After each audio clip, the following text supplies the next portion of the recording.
वैष्णवाचे नानी होईन किडा आईशे जन्माता मज देई देवा आवडी हे जीवा सर्व काळ कीर्तनाच्या नियमानं माझ्याकडे 2 मिनिटं शिल्लक आहेत साहेब 2 मिनिटं बरं का 11:15 वाजण्यासाठी 2च मिनिटं शिल्लक आहेत आणि एखादी 5 मिनिटं तुमची जास्त येईल बरं का याच्यापेक्षा काही जास्त नाही आणि मला वाटतं उद्या काही संध्याकाळी कीर्तन नाही मला उद्या दुपारी काला झाल्यानंतर संपलं ना आता तुम्हाला काला झाल्यावर संपलं पण आम्हाला दररोज हेच बोंबलायचं दुसरं काय सांगा इथलं खळ उठलं की तिकडे दुसरं काय आम्हाला मला दीन रजनी हाची धंदा गोविंदाचे पवाडे घरचे कटाळे साहेब आम्हाला ते म्हणतात का तुला कटाळ्या सोडले का तसं आम्हाला सोडलं महाराज आम्ही घरचे नाही बरं का आता काय काम आहे महाराज घरी या लोकांचं काय की महाराज आपलं तर काही काम नाही बरं का आपण घरी गेलं तर तेच आहे आणि बाहेर आलं तरी तेच आहे महाराज आपल्याला कशाबद्दलची चिंताच नाही महाराज आणि एवढा आनंद आहे महाराज मला वाटतं थोडस मनामध्ये या परपंचाबद्दल त्यागत्व करून परमात्म्याकडे थोडं लक्ष टाका फार आनंद आहे महाराज आनंद आहे जीवनात दुःख आलेलं निपात होतं महाराज निपात होतं असो ऐशे जन्माता मज देई देवा आवडी ही जीवा सर्व का देवा असे जन्म असणार मला द्या तुकोबारांना परमात्मा म्हणतात अहो तुकोबारा तुम्ही जन्माची निंदा करताना त्या जन्माचं दुःखही म्हणताना आणि ते जन्म तुम्ही पुन्हा मागताना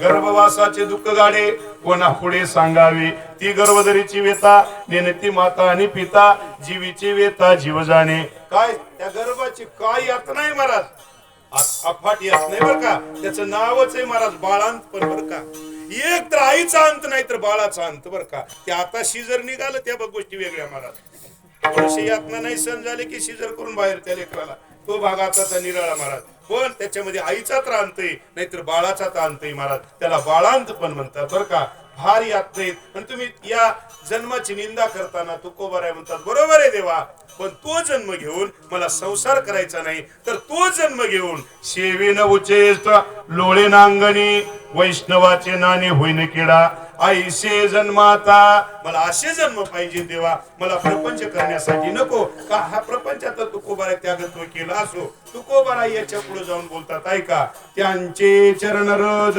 येती अंगावरे वंदिन ते शिरी जाईन मागे आणि त्या वैष्णवाचे चरण रज माझ्या अंगावर येतील माझ्या अंगावर बर वैष्णवाचे चरण रज जर आमच्या अंगावर आलं तर काय होणार आहे महाराज आपण सर्व वारीला जातो ना पंढरपूरला जातो महाराज एक प्रश्न आहे वारीला कशासाठी जातो का देवासाठी का संतासाठी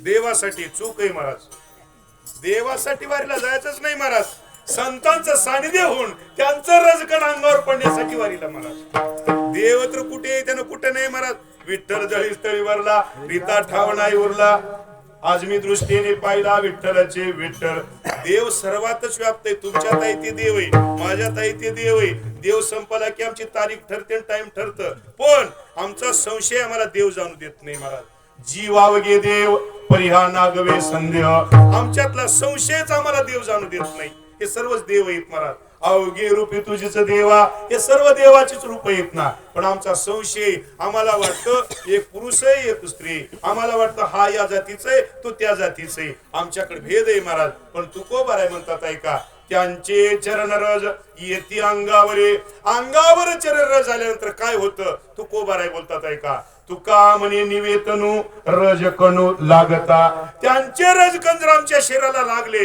तर आमचं शरीर त्रिविध तापानं दग्ध झालेले आहे महाराज. आधी दैविक, आधी भौतिक आणि आध्यात्मिक तापानं आमचं शरीर दग्ध झालेलं आहे. ते दग्ध होण्या झालेले शरीर आमचं जर शांत करायचं असेल तर संतांचे रजकण लागतात महाराज, संतांची. म्हणून त्यांचे रजकण येते अंगावरे वंदिन ते श्री जाईन मागे. आईशे जन्माचा मुजदे देवा आवडे हे जीवा सर्व काळ. एकच दृष्टांत सांगतो, शेवा आटपती घेतो महाराज.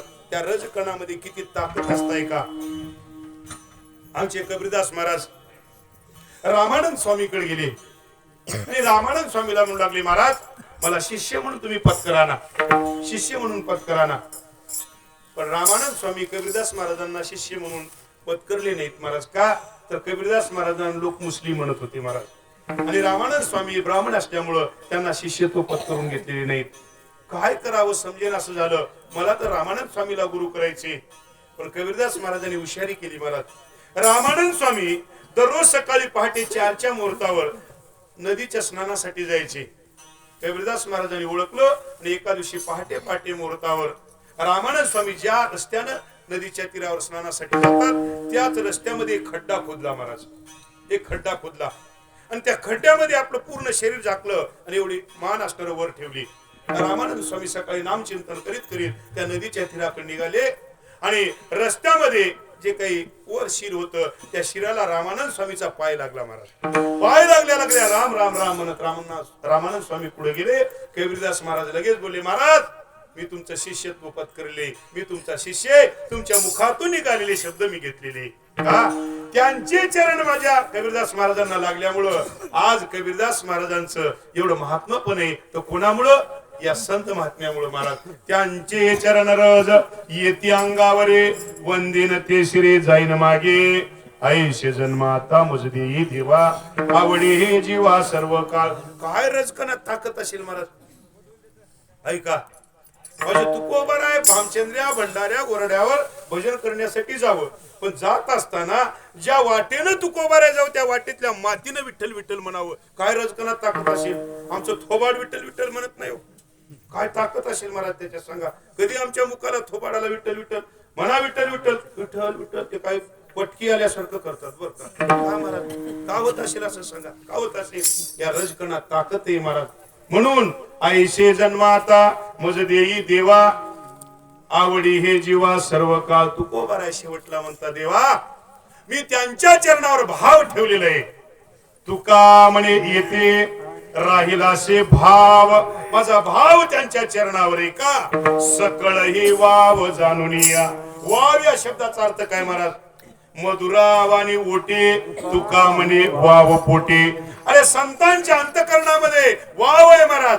जगाने केलेले गुण तरी साठवतात पण जगाने केलेले दोष सुद्धा संत महात्मे अंतकरणात साठवतात महाराज. या संताकडे ताकद आहे म्हणून माझा भाव त्यांच्या चरणावर आहे. तुका म्हणे तेथे राहिलासे भाव सकळ ही वाव जाणून या. आईशे जन्माता मजली देवा आवडी हे जीवा सर्व काळ. ज्ञानेश्वर माऊली